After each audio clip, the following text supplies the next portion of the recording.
The broadcast is now starting. All attendees are in listen-only mode. Hello, everyone. It's about a minute past 12, and a few people are still arriving, but I expect most people are here.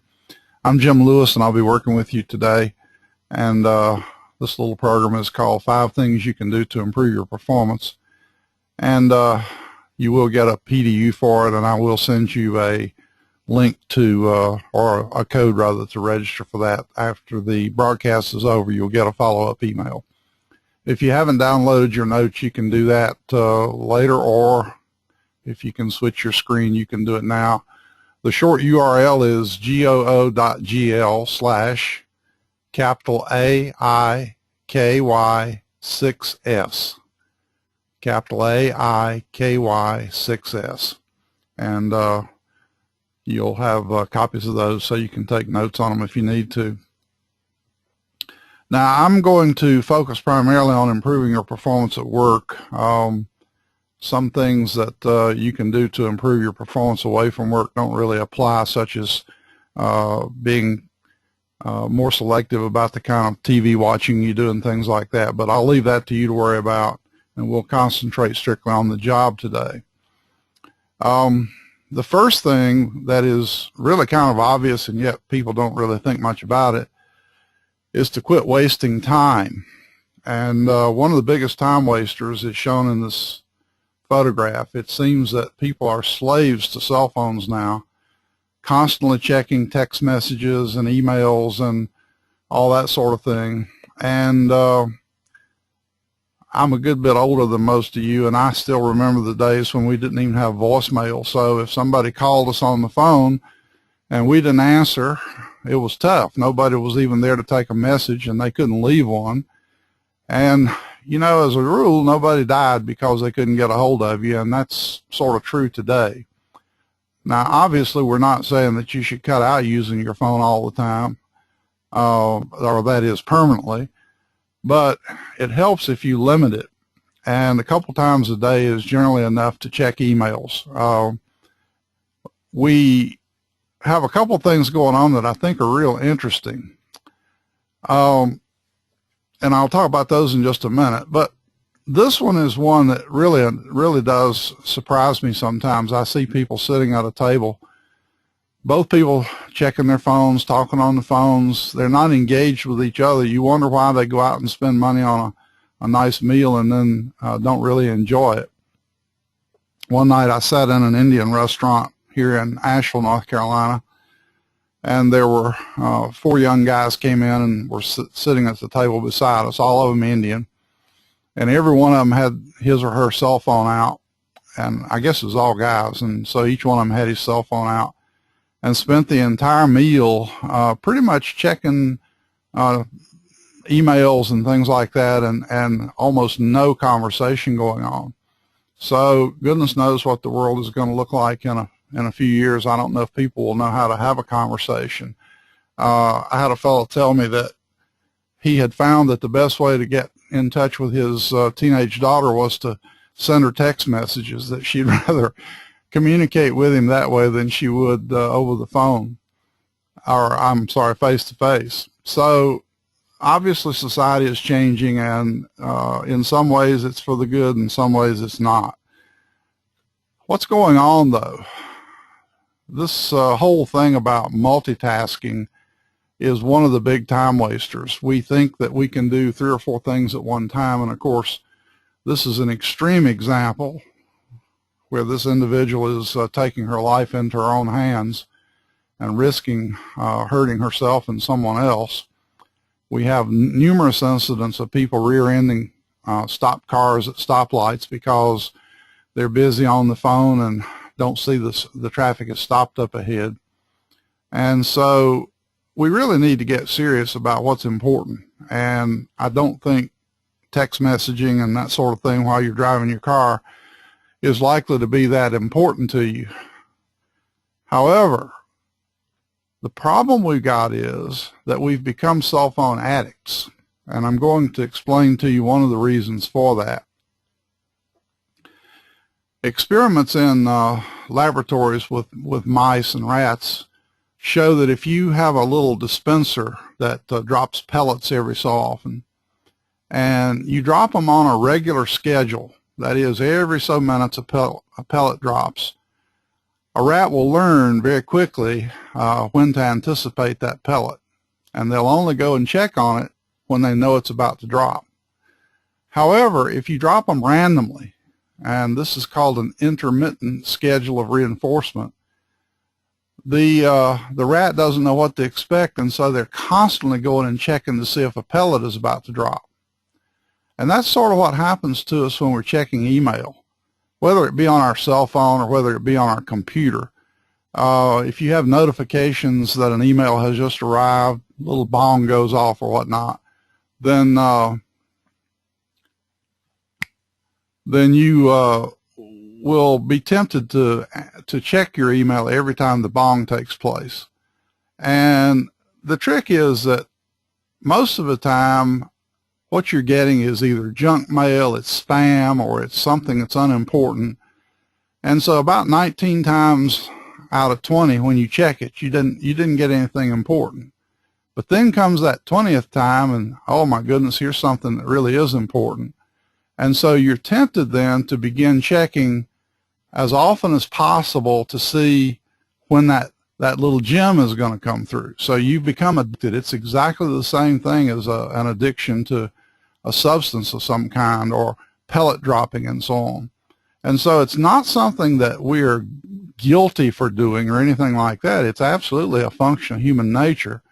But the amount of time it robs from you is tremendous, and it's time that you aren't using to do something that would be productive for you.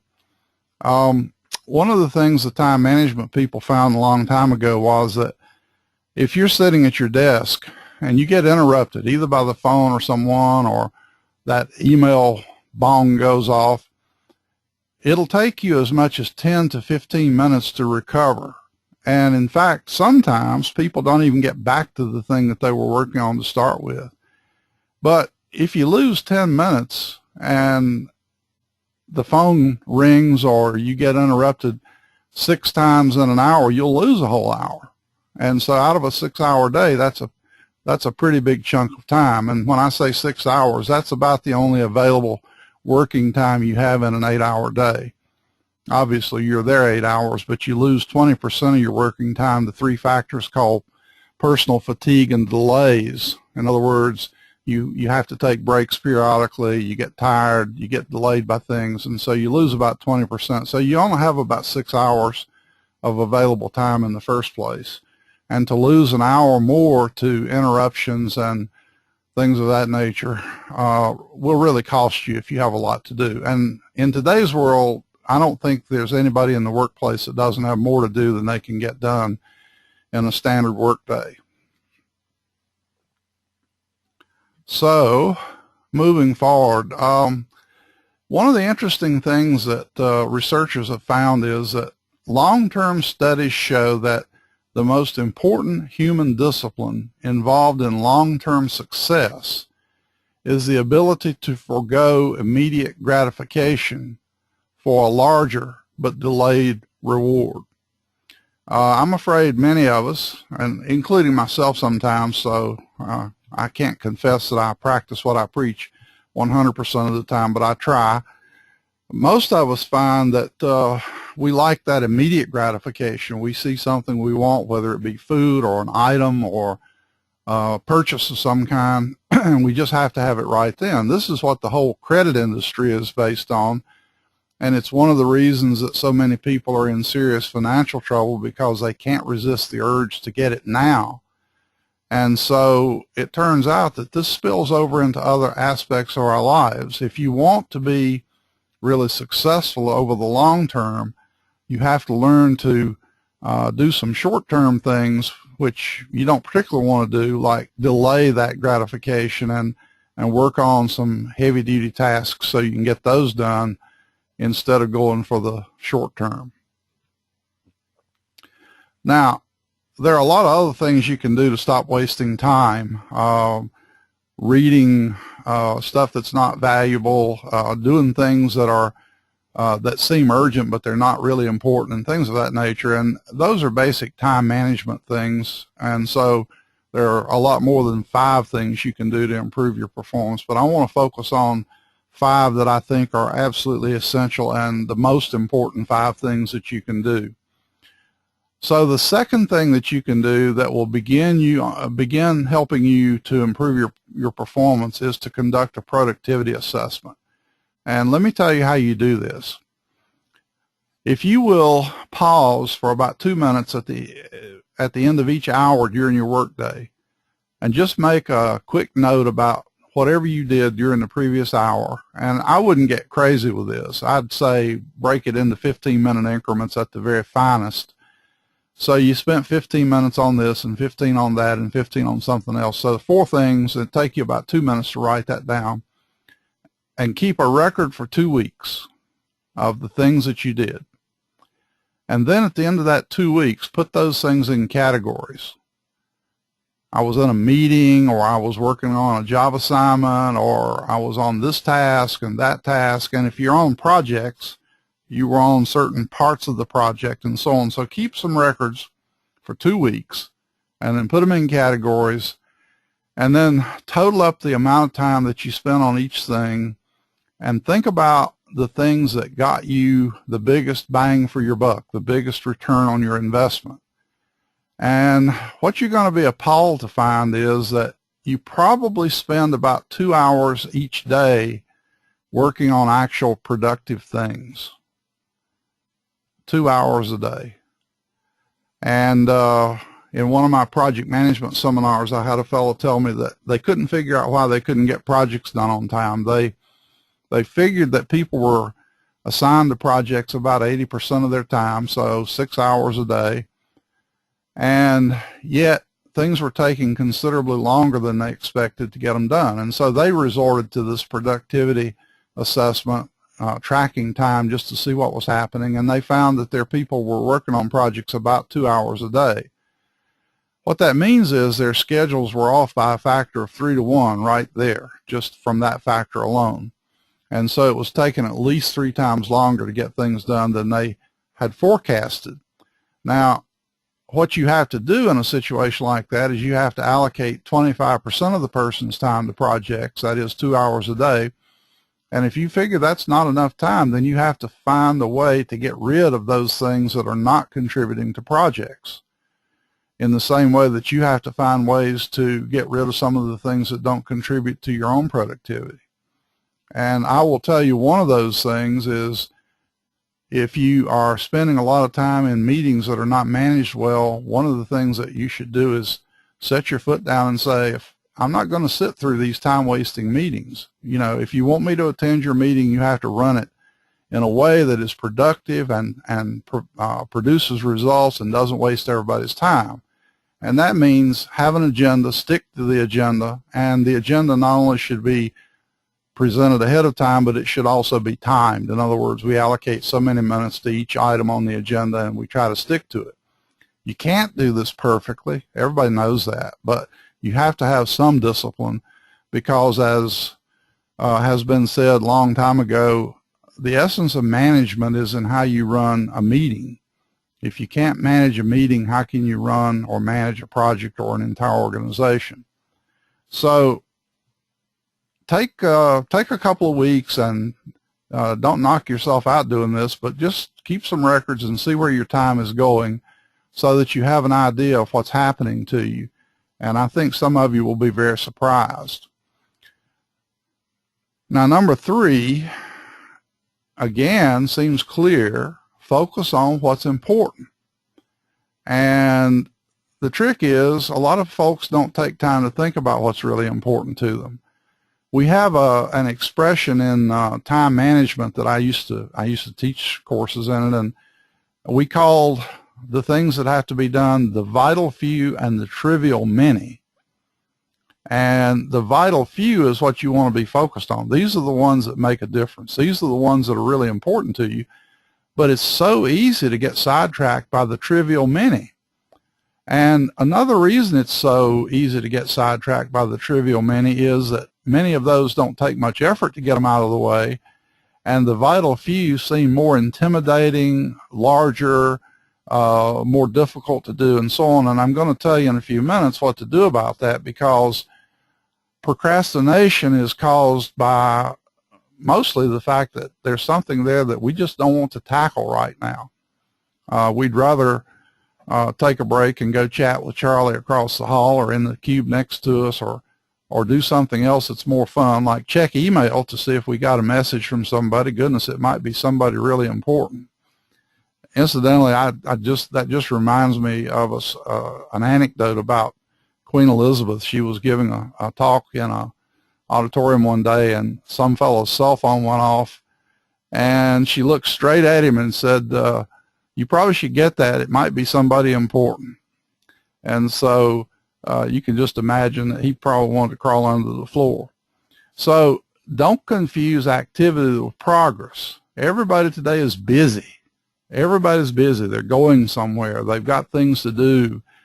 And they pride themselves in being busy. As a matter of fact, it is for certain that if you're sitting at your desk doing nothing, people are going to look at you and wonder what's going on with you, and probably will go and say something to your boss or your peers about it. So we do try to look busy, but we need to think about what's important. So how do we do that? Well, what's important is a function of what you value. What are your core values? What things are really, really, really important to you? And if you have your notes pages, you can make a list of these things, but I'll give you just a very small smattering of these. Most people will list things like family, health, their career, the people they love, having money, having friends, having wisdom, and so on. These are life values that a lot of people will list. But you know, we live out of sync with those values. For example, if you're like a typical individual today trying to make it up the corporate ladder and advance yourself, make more money, and so on, you're doing it ostensibly because you want to have a good life for your family, especially if you have children and so on. And so I used to work with a fellow up in Madison, Wisconsin. He directed the training program that I was part of up there. We taught project management, and he was always working. You know, if he wasn't teaching during the day, he was working on research and writing papers to get them published, because as a professor at a university, it's publish or perish. And he had 2 teenage sons, and he only saw them for limited times on the weekend. And I told him one day, I said, your kids are nearly orphans as far as you're concerned, and they're going to grow up one day and be gone, and you're going to be totally surprised by it. Well, he's not the only one. Years ago, my wife and I hosted exchange students from 5 different countries, and our first kid was from Japan. And at the end of the school year, someone asked her what was the thing about the school year that she liked the most, and she said she had parents for a change. She said that in Japan, her dad would get up at 5 in the morning, get on the train, go into Tokyo, come back home about midnight, and she didn't see him all day.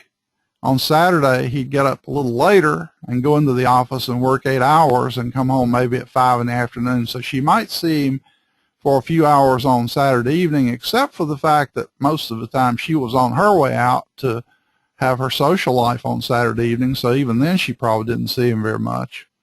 And then on Sunday, sometimes he would go in for 4 hours and work on Sunday.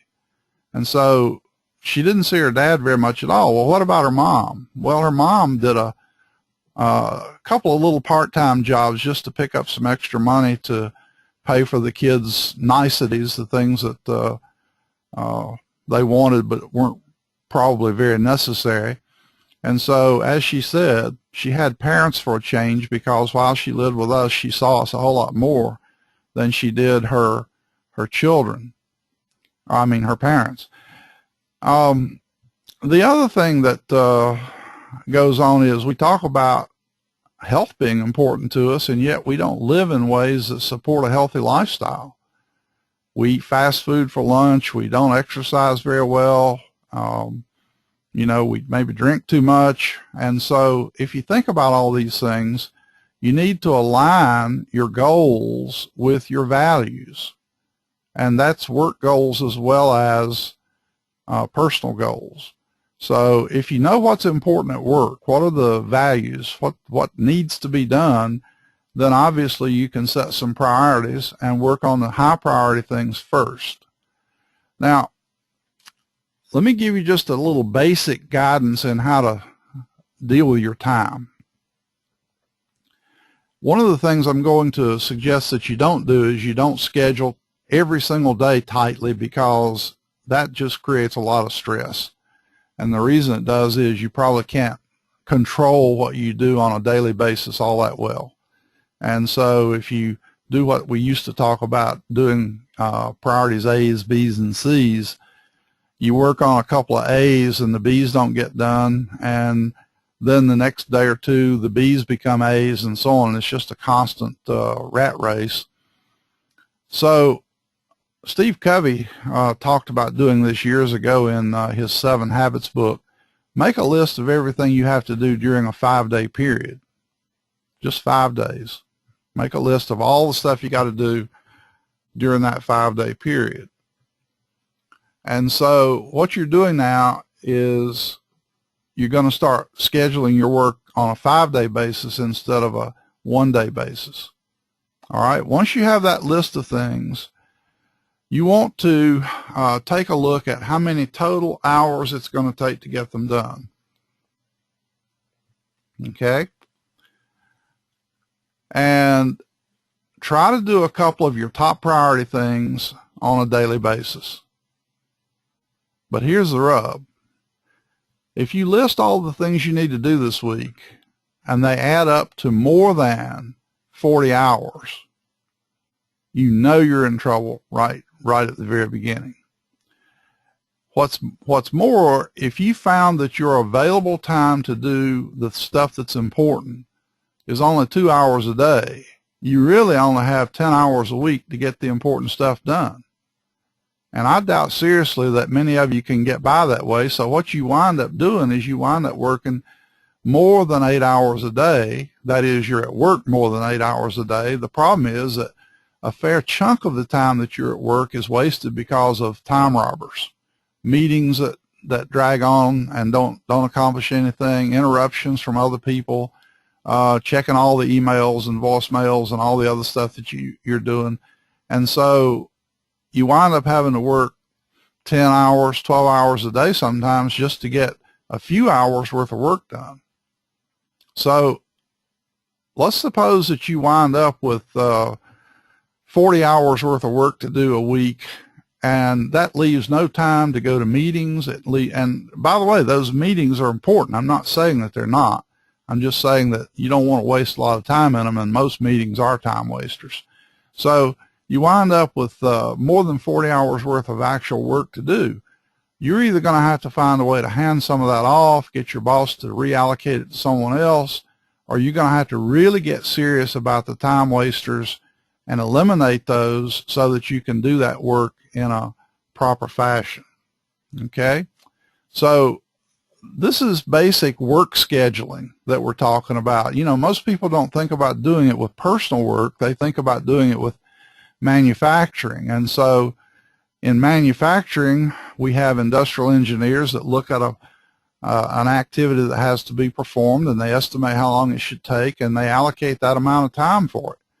And if they find that the estimate is too low or too high, they'll adjust it accordingly over time. And the only way that you and I can get good at estimating our time is to do something similar. Guess at how long it's going to take, and then track it, and then find out what it actually does take. And some of you will find that the things that you estimated wouldn't take hardly any amount of time are the ones that really kill you. So that's one approach. Now, the next thing is to chunk down the big things. Remember I said procrastination is caused by not really wanting to tackle some of the things that we have to do. And one of the reasons for that is they just look too big. And as a joke here that you've probably heard says, how do you eat an elephant? And the answer is one bite at a time. If you try to think about eating the entire elephant in one bite, that's absolutely overwhelming. So I'm sure you're going to try to get around that. Now, if you've had project management training, you know that the work breakdown structure is a tool of choice for eating an elephant. And for some of you who have been in my project management class, you've seen this work breakdown structure before because it's very simple. Let's just imagine that we're working on a yard project. This is just at home. We're going to clean up our yard, cut the grass, do some trim work, and so on. And so you list at the very top of the thing the name of the project, and then underneath that you think of all the tasks that have to be done to get the yard project complete. So you want to clean up your yard, which means pick up trash, bag grass after it's cut, carry hedge clippings away, haul everything to the dump. And you notice that I'm just showing these as the activities. They're not in sequence. We'll put them in sequence when we create a schedule, but these are things that we know we're going to do. Cutting the grass, we might break that into two segments, mow the front yard and then mow the backyard. And I've indicated the working time there in minutes. Then we want to do some trim work around the trees, get rid of the weeds around the trees and maybe edge our sidewalk. We're going to have to prepare our equipment before we can use it. Again, I'm not in sequence with anything here. I'm just listing everything that must be done. And one of the things that you have to do to prepare your equipment is put gas in most of it, unless you're using electric machines, and get out your hedge clippers and so on. And then you are going to trim your hedge around your house. Now you notice I didn't break it down because it really can't be subdivided. I've just indicated that trimming hedges is going to take 30 minutes. Now, when you think about this way of working is a lot easier to tackle than to think, oh, I've got to go out there and tackle the whole yard. No, I could go out today and pick up all the trash in the yard, and then I could maybe mow the front. I could maybe mow the back tomorrow. You don't have to do all this stuff at the same time. And if you have several people helping you, of course, you can subdivide. Now, in your own personal work, you can't subdivide anything, and you might not have anybody to hand things off to. But this is a more sane approach to looking at your work than to sit and agonize over how big a job is and how to tackle it. I've never been a fond of reading James Bond books, but I'm told that Ian Fleming took a vacation every summer for 90 days, and he went to some resort place, and he would set a quota for himself to write 3 or 4 pages a day, and then he'd go play the rest of the day. Interesting thing about that is if you do 3 pages a day for 90 days, you've got 270 pages written. Now, that doesn't include any editing and correcting and all that sort of thing, but you can write 270 pages of a novel in 90 days with that approach. And if you look at James Bond's books, they're all about the same length, and that's because this was the system that he used to get these things done. It's amazing what you can get done if you chunk it down and just do little bits and pieces here and there. A lot of people carry something with them to read all the time, and nowadays that's easily done with Kindle readers and things. And if you're at a doctor's office and you're sitting there waiting for your appointment to start, unless you're scared to death about going into the doctor's office, you can kill some time reading. And if you happen to be at a meeting early and everybody hasn't arrived, you can pull something out to read. I have several hundred books in my Kindle reader, my tablet that I use, and it's really great to be able to read whenever I want to like that, and especially on airplanes, and I don't have to carry a lot of weight. So these are things, and I also can dictate emails and things on the run, and I use Evernote to take notes and things, and then I can combine them later when I get a chance. Incidentally, one of the things I suggest you do is carry a capture device with you at all time, and that could be as simple as a voice transcriber in your phone. But when you have ideas about things, make a voice note to yourself so that you don't lose those ideas, because a lot of times they can help you with productive ways of doing your work. Okay, so we've chunked our work down, and we've prioritized it. And the next thing you want to do is time box it. Now, this is a term from Agile projects. They like to talk about time boxing work, and it's really a good approach. Some other people call it sprinting. And what you do is you sit down to work at your desk in 90-minute blocks, and you focus entirely on that one task for 90 minutes. Now, if you have a couple things to do that take less than 90 minutes, fine, you can time box around 2 things. But the idea is to not get distracted by a lot of other stuff and to really focus intently on that 90-minute block. Turn off the cell phone. If you leave it on, put it on vibrate or mute it. Don't let the notification bong go off on your computer to tell you that an email just came in. And really discipline yourself to spend that 90 minutes working just on the main thing that you want to accomplish. Now, if you can do a couple of time boxes in one day, you're going to be amazed at how much more you're getting done than you have been doing when you were jumping around from one thing to the other.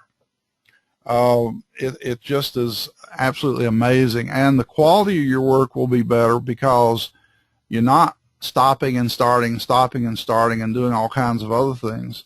So I really, really want to suggest to you that this is a great approach. I doubt seriously that most of you can get more than 2 or 3 time boxes in a work day because you have meetings and things to go to. But I really will commend this approach to you. Now, I'm also going to tell you that if you really want to get serious about getting more done, I really recommend to you the book called The Compound Effect by Darren Hardy.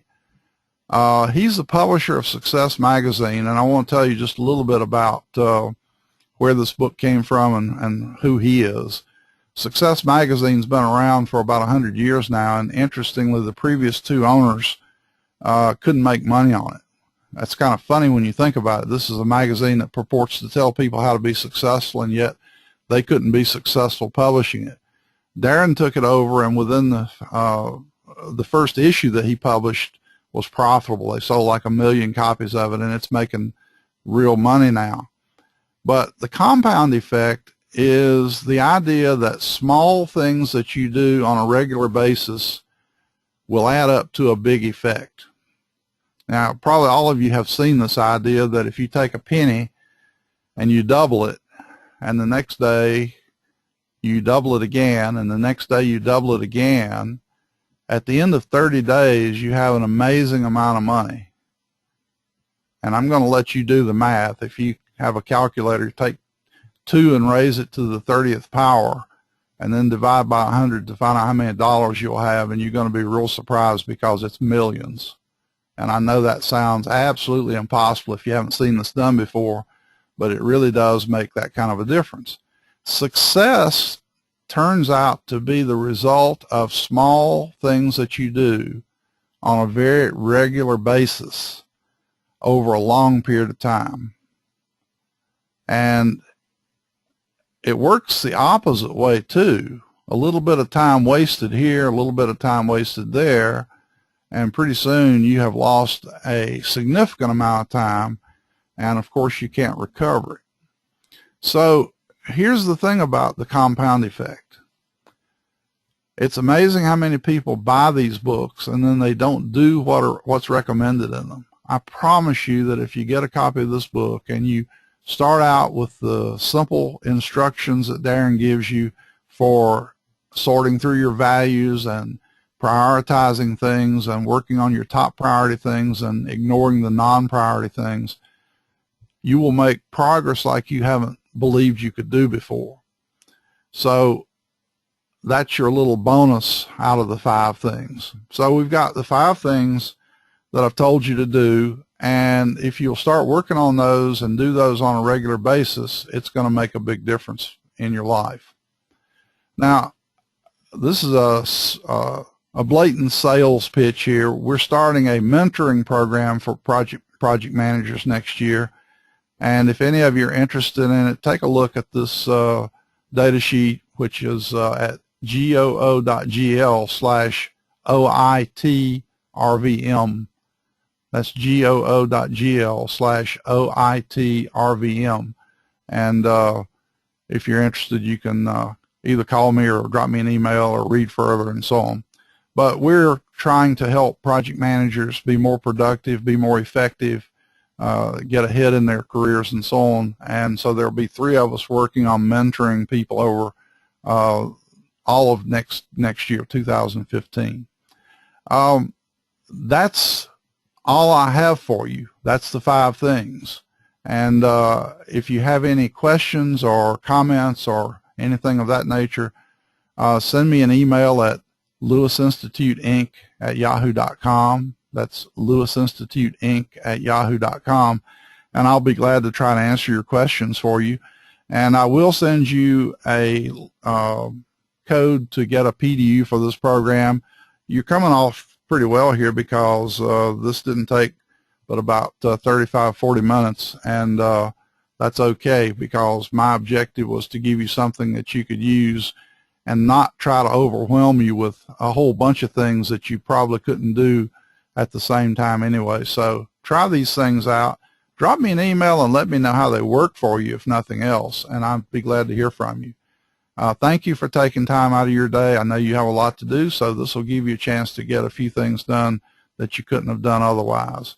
Good luck to all of you, and take care.